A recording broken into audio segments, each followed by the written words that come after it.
Футбол әлемінде әр ойыншының тағдыры алуан түрлі ерекше. Кейбір футболшылар өз шыққан тектері басқа елге тиесілі болса да, түрлі себептермен өзге ұлттық құраманы таңдаған. Бұл сатқындық емес. Кей жағдайда оларға шешім қабылдауға балалық шақтары, футболдық мансап мүмкіндігі, азаматтық немесе отбасылық жағдай әсер еткен. Бүгін біз сіздерге өздерінің тегі басқа, бірақ өзге елдің құрамасында ойнауды таңдаған ең танымал 10 футболшыны ұсынамыз. Видео басталмас бұрын қазақ тіліндегі футболға қатысты арнамызды қолдап тіркеліп, видеоға лайк басып жіберулеріңізді сұраймын. Ендеше бастаймыз. Канте. N'Golo Канте Франция астанасы Париж қаласы маңындағы қалашықта дүниеге келген. Ата-анасы Батыс Африкадағы Мали елінен көшіп келген. Өте қарапайым отбасында дүниеге келген Канте бала кезінен қоқыс теріп, қара жұмыс арқылы шағын табыс табумен айналысқан. Мали құрамасы оны бірнеше рет қатарға шақырған, бірақ Канте Франция жейдесін таңдады. Кейіннен футболдағы еңбекқорлығының арқасында ол Францияның үздік жартылай қорғаушыларының біріне айналды. Нәтижесінде 2018 жылғы әлем чемпионы атанып, қарапайым мінезімен бүкіл әлемге үлгі болды. Дэвис. Альфонсо Дэвис 2000 жылы Гана елінде Будубарам босқындар лагерінде дүниеге келген. Оның ата-анасы Батыс Африкадағы Либериядан азамат соғысы кезінде кетіп қалып, кейіннен Канада еліне қоныс аударған. Уақыт өте келе Дэвис осы елдің азаматтығын алды. Футболдағы алғашқы қадамын Эдмонтода бастады. Кейін жастайынан жалындап көзге түскен ол небәрі 17 жасында Баварияға ауысты. Гана немесе Либерия құрамаларында ойнау мүмкіндігі болғанына қарамастан ол өзіне жаңа өмір сыйлаған Канада құрамасын таңдады. Бүгінде Альфонсо Дэвис Канаданың ең танымал және ең беделді футболшысы болып табылады. Райс. Деклан Райс 1999 жылы Англияның астанасы Лондонда дүниеге келген. Атақты футболшының тегінде ирландықтар бар. Сол себепті оның Ирландия құрамасында өнер көрсету мүмкіндігі болды. Райс жастайынан негізі Ирландияның жастар құрамасында өнер көрсеткен. Бірақ кейіннен Англия ұлттық құрамасынан ресми шақырту келіп түскен кезде сол елдің атынан өнер көрсетуге шешім қабылдады. Уақыт өте келе жалындаған жартылай қорғаныс ойыншысы ағылшын құрамасының өте маңызды әрі тірек ойыншысына айналды. Құрметті көрермендер, бірер секунд назар аударсаңыздар, видеоларымызды тамашалайтындардың көбісі әлі де біздің арнаға тіркелмеген екен. Сіз де солардың қатарындасыз ба? Егер видео ұнап жатса, дәл қазір арнаға жазылып, лайк басып жіберулеріңізді сұраймын. Қазақ тілінде футбол жайлы сапалы контент жасау сіздердің қолдауларыңызға тікелей байланысты. Біле жүріңіз, сіздің әрбір лайк басып тіркелуіңіз біз үшін үлкен мотивация.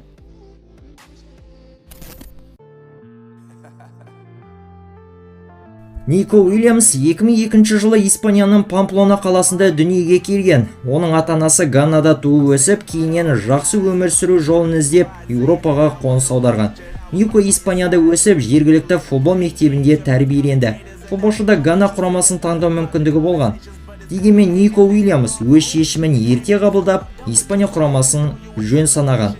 Ал оның туған ағасы Иньяки Уильямс керісінше тарихи отаны Гана үшін ойнауды жөн көрді. Бензема. Карим Бензема 1987 жылы Францияның Лион қаласында туған, алайда оның ата-анасының тегі негізінен Алжирден болып табылады. Оны Алжир құрамасы жастайынан-ақ өздеріне тартпақ болған. Бірақ Бензема Францияның жастар академиясында өсіп жетіліп, сол елдің намысын қорғауды таңдады. Алайда Францияның құрамасында оның жолы бола қойған жоқ. Ұзақ уақыт дау-дамайлар мен жанжалдарға байланысты 2015 жылдан бастап мүлдем шақырылмай қалды. Тек 6 жыл уақытты салып құрамасына қайтып оралды, бірақ үлкен турнирлерде айтарлықтай жетістікке жете алмады. 2022 жылы ол Франция құрамасындағы даулы мансабын ресми түрде аяқтап тынды.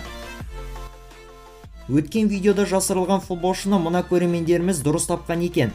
Мансабындағы өнер көрсеткен командалары арқылы жасыратын келесі футболшымыз назарларыңызда. Алғаш дұрыс тапқандарды келесі шығарылымда көрсетіп жариялайтын боламыз.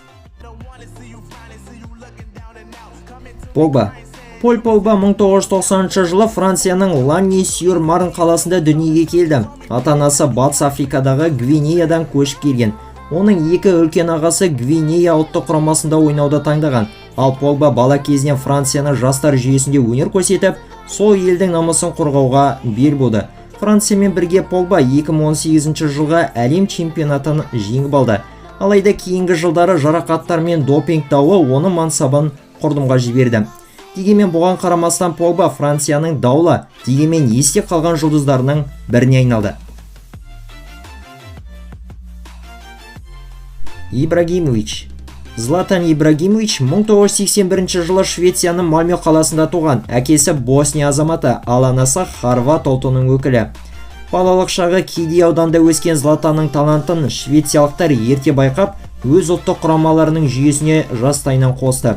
Босния мен Хорватияда оны өз ұлттық құрамаларына шақырмақ болған. Бірақ Златан мені бала кезімде тек Швеция қолдады деп, сол елдің намысын қорғауды шешті. Ұзақ жылдар өте Златан Швеция тарихындағы ең танымал футболшыға айналды.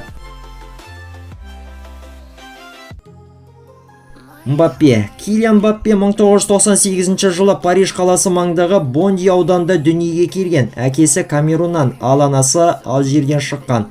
Африкандағы Алжир мен Камерун құрамаларының екеуі де оны өздеріне шақырған.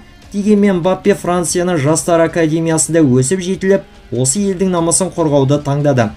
Жап-жас кезінен ақ Мбаппе әлем чемпионы атанып, Францияның басты жұлдызына айналды.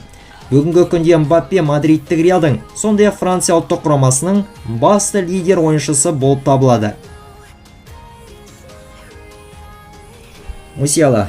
Джамал Мусиала 2003 жылы Германияның Штутгарт қаласында дүниеге келген. Әкесі Нигерия текті британ азаматы, ал анасы Польша текті неміс ұлтынан. Мусиала 8 жаста болғанда оның отбасы Англияға қоныс аударып, жас ойыншы Челси академиясында тәрбиеленді. Ол Англияның жастар құрамасында бірнеше жыл бойы ойнаған. Бірақ ересектер деңгейіне келгенде Германияны таңдады. Мусиалаға таңдау жасау оңайға соқпай, ақыры түптің түбінде ол дүниеге келген елі үшін өнер көрсетуді жөн санады.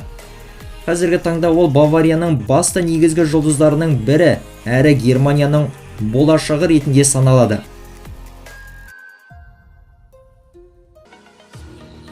Ямаль. Ламин Ямаль 2007 жылы Испанияда Барселона қаласы маңында дүниеге келген. Оның әкесі марокколық, ал анасы экваторлық Гвинеядан шыққан. 2014 жылы Барселона клубының академиясына қабылданғаннан кейін ол балалық шағының көп бөлігін сол қалада өткізген. Жасынан ақ Испанияның Барселона академиясында дамып, талантын осында танытты. Марокко ұлттық құрамасы оны өздеріне белсенді түрде шақырғылары келген. Бірақ Ямаль Испания атына ойнауды жөн санады. Қазіргі таңда Ламин Ямаль жасындай жарқырап өнер көрсетіп жүр және болашағынан орасан зор үміт күттіруде. Шакири. Жердан Шакири 1991 жылы қазіргі Косово аумағындағы Гнелания қаласында дүниеге келген. Оның отбасы Албания ұлтынан шыққан. Косоводағы соғыс кезінде Швейцарияға қоныс аударған. Футбол мансабын дәл сол Швейцария елінде бастап, кейін жастар құрамасы арқылы ересектер ұлттық командасына да жол тартты. Шакири халықаралық деңгейде алғаш тіркелген елі Швейцария болғандықтан, сол құраманың намысын қорғап келеді.